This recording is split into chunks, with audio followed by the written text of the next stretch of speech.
Israel হবে এই বিশ্বের নেতৃস্থানীয় রাষ্ট্র, এটাতে কোনো ডাউট নাই, সে হবেই, এবং অলরেডি সে হয়ে গেছে। সে প্রায় 90% সফল, আর 10% বাকি আছে। এটা খুব অল্প সময়ের মধ্যেই হয়ে যাবে। কারণ আমাদের দুর্বলতা আছে যে আমরা যে আপোষে কাদা ছোটাছুটিতে ব্যস্ত ছিলাম, আমরা হাঙ্গা রুটি খাচ্ছিলাম, এই সময়টুকুর মধ্যে ও প্রচন্ড শক্তিশালী হয়ে গেছে। ওই ইসরায়েল থেকেই আজকে সারা বিশ্বের পলিটিক্স নিয়ন্ত্রণ করা হচ্ছে, ব্যাংকিং সিস্টেম নিয়ন্ত্রণ করা হচ্ছে, অর্থনীতি নিয়ন্ত্রণ করা হচ্ছে, মিডিয়া নিয়ন্ত্রণ করা হচ্ছে, পত্র পত্রিকাও নিয়ন্ত্রণ করা হচ্ছে, আদর্শ নিয়ন্ত্রণ করা হচ্ছে, সংস্কৃতি নিয়ন্ত্রণ করা হচ্ছে, এবং আপনার এই যে প্রযুক্তি, অস্ত্র শস্ত্র, এগুলো সেখান থেকে নিয়ন্ত্রণ করা হচ্ছে। আর এটাই সেই রাষ্ট্র যেখান থেকে দাজ্জাল মানুষের রূপে বের হবে। এটাই সেই রাষ্ট্র। ওই জেরুজালেম থেকেই দাজ্জাল বের হবে। এই শক্তিশালী হয়ে গেল আমাদের চোখের সামনেই, কিন্তু আমরা কিছু করতে পারলাম না। এই যখন শক্তিশালী হয়ে গেছে, তখন সামনে একটা মহাযুদ্ধ লঞ্চ করবে, যেখানে 80টা দেশ পৃথিবীর একত্রিত হয়ে যাবে, এবং প্রত্যেকটা দেশের আন্ডারে থাকবে 12,000 করে সৈন্য।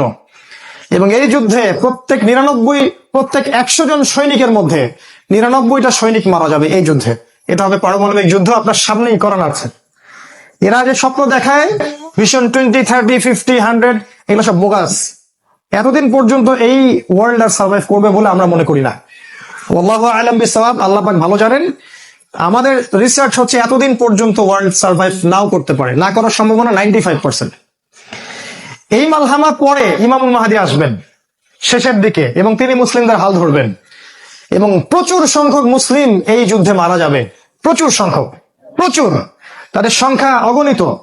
কিছু মুসলিম যুদ্ধের মাঠ থেকে পালিয়ে যাবে, যাদেরকে আল্লাহ পাক মাফ করবেন না, আর অল্প কিছু মুসলিম বাকি থাকবেন, যাদের হাতে আল্লাহ রাব্বুল আলামিন এই যুদ্ধের শেষের দিকে গিয়ে বিজয় দান করবেন ইনশাআল্লাহ। এবং আমাদের খোরাসান থেকেও একটা বাহিনী যাবে, যারা জেরুজালেম পর্যন্ত পৌঁছে যাবে, ইমামুল মাহদীর সাথে যোগ দিবে। পৃথিবীর কোন শক্তি, নবীজি বলেছেন, পৃথিবীর কোন শক্তি তাদের পথে বাধা হয়ে দাঁড়াতে পারবে না। তিনি বলেছেন, তোমরা যদি হামাগুড়ি দিয়ে হয় বা বরফের উপর স্ক্রল করেও হয়, তোমরা যদি ওদেরকে পেয়ে যাও, তাহলে তাদের সাথে যুক্ত হয়েও। এটা নসিহত নবী সাল্লাল্লাহু আলাইহি ওয়াসাল্লামের। এটা আসবে সামনের এই সময়টা।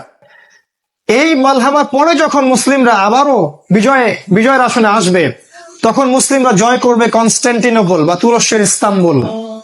এটা এখন নেটোর হাতে চলে গেছে, এটা আবারও মুসলিমদের হাতে চলে আসবে। তারপর ঘোষণা করা হবে যে মাসিহুদ দাজ্জাল মানুষের রূপে বের হয়েছে। কোথায়? ওই জেরুজালেমে। তখন মুসলিমরা সেখানে ছুটবে। দাজ্জালের বাহিনীর সাথে মুসলিমদের ব্যাপক ফাইট হবে, কিন্তু মুসলিমরা তাদের সাথে পেরে উঠবে না। কেন পেরে উঠবে না? কারণ আল্লাহ পাক দাজ্জালকে এজন্য এভাবেই সৃষ্টি করেছেন। সে একটা পরীক্ষা, একটা ফিতনা।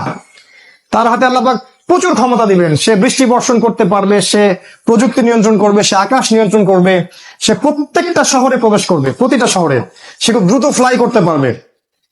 তার হাতে খাবারের মজুদ থাকবে, মানুষকে দুর্ভিক্ষের মধ্যে সে ফেলে দিবে। যারা তার আনুগত্য করবে সে তাদেরকে খাবার দিবে, মানে ইকোনমিক প্রোগ্রেস দিবে। যারা ওকে অনুসরণ করবে সে তাদেরকে সোনা রূপা দিয়ে দিবে। যারা ওকে অস্বীকার করবে সে তাদেরকে দুর্ভিক্ষ দিবে, মেরে ফেলবে। এক কথায় যারা দাজ্জালকে অনুসরণ করবে তাদের প্রত্যেককে দাজ্জাল প্রোগ্রেস দিবে, উন্নতি অগ্রগতি দিবে, তাদের জিডিপি বাড়তে থাকবে এক কথায়।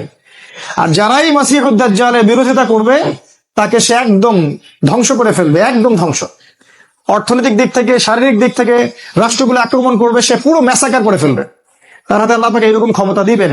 এই জন্য মুসলিমরা তাদের সাথে পেরে উঠবে না। তাহলে কি হবে? আল্লাহ রাব্বুল আলামিন তখন মুসলিমদের দোয়া কবুল করবেন এবং ঈসা আলাইহিস সালামকে আকাশ থেকে পাঠাবেন এই পৃথিবীতে আবারও ইনশাআল্লাহ।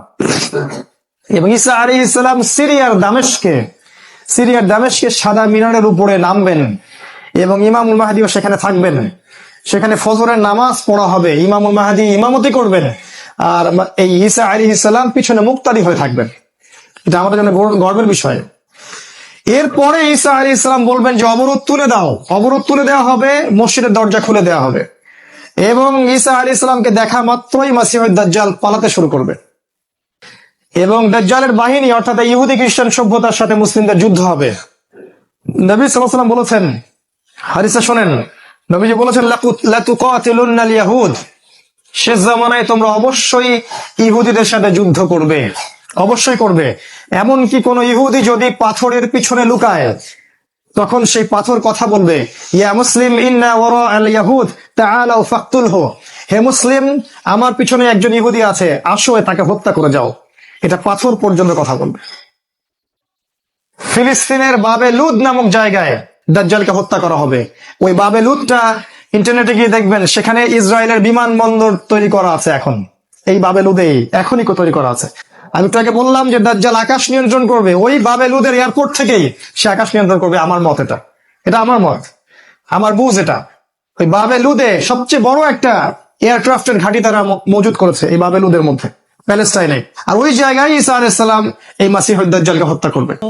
এরপরে ঈসা আলাইহিস সালাম জেরুজালেম থেকে ইমামুল মাহদিকে সাথে নিয়ে পুরো বিশ্বে ইসলামী খেলাফা বাস্তবায়ন করবে। পুরো বিশ্বে নবীজি বলেছেন, একটা পাকা বাড়ি, একটা কাঁচা বাড়িও বাদ থাকবে না যেখানে ইসলামের কালিমা লা ইলাহা ইল্লাল্লাহ প্রবেশ করবে না। একটা কাঁচা বাড়ি, একটা পাকা বাড়িও বাদ থাকবে না। এরপরে ঈসা আলাইহিস সালাম 40 বছর এই পৃথিবীতে ইসলামী খেলাফা বাস্তবায়ন করবেন। নবীজি বলেছেন, পৃথিবীতে কোনো জুলুম থাকবে না, কোন রকমের অন্যায় পাপাচার থাকবে না। বাঘে এবং হরিণে এক ঘাটে পানি খাবে, কেউ কারো প্রতি কোনো অবিচার করবে না। এক একটা ফল হবে বিশাল বিশাল, আল্লাহ পাক বরকতের দরজা সব খুলে দিবেন। প্রচুর বৃষ্টিপাত হবে, মাটি উর্বর হবে, প্রচুর সুজলা সুফলা হয়ে যাবে এই পৃথিবীটা। আবারও আগের অবস্থায় চলে আসবে পৃথিবীটা ইনশাআল্লাহ। কোনো দূষণ থাকবে না, কিচ্ছু থাকবে না ইনশাআল্লাহ। এই 40 বছর তিনি রাজত্ব করবেন, তারপর তিনি মারা যাবেন এবং তাকে দাফন করা হবে রাসূল সাল্লাল্লাহু আলাইহি ওয়াসাল্লামের কবরের পাশে। আর ইমামুল মাহদী আরো আগেই মারা যাবেন, তিনি 7 বা 9 বছর রাজত্ব করবেন, এই মুসলিম উম্মাহকে নেতৃত্ব দিবেন। এই অবস্থাটা সামনে আসতে যাচ্ছে। এই কথাগুলো আপনাকে কোনো সেকুলার মিডিয়া বলবে না, কোনো কাফের মিডিয়া বলবে না, কোনো পত্র পত্রিকায় পাবেন না। ইভেন এখন ওয়াজ মাহফিলও এগুলো বলা বন্ধ হয়ে গেছে। এই কথাটা আমি কেন বললাম, শুধু এত যে বড় একটা কথা আমি বললাম, এত ডিটেলস বললাম, এটার কারণ একটাই, যাতে আপনি হীনমন্যতায় না ভোগেন। কারণ সামনের যে বিজয়ের সময়টা, সেটা আমাদের বিজয়ের সময়। কোনো সন্দেহ নাই যে এই সময়টা অবশ্যই আসবে, কারণ প্রিয় নবী মুহাম্মদ সাল্লাল্লাহু আলাইহি ওয়াসাল্লাম তার পবিত্র জাবান এটা বলে গেছে। আমাদের নবী সাল্লাল্লাহু আলাইহি ওয়াসাল্লাম তার অলৌকিক পবিত্র জাবান এটা বলে গেছেন। কোন শক্তি নাই পৃথিবীর এই কথাকে উল্টে দিতে পারে ইনশাআল্লাহ তাআলা। অতএব এখন যে দেখছেন এই যে সেকুলারদের দাপট, এই যে কাফেরদের দাপট, নাস্তিকদের দাপট, মুরতাদদের দাপট, একদম সব ওদের হাতে। অর্থনীতি, রাজনীতি, এভরি সিঙ্গেল সেক্টর ওরা কন্ট্রোল করছে। এর কিচ্ছু অবশিষ্ট থাকবে না ইনশাআল্লাহ তাআলা। ওরা যতই চেষ্টা করে নিক না কেন, তারা ইসলামের এই অপ্রতিরোধ্য গতিটা ঠেকাতে পারবে না ইনশাআল্লাহু আযজা ওয়া জাল্লা।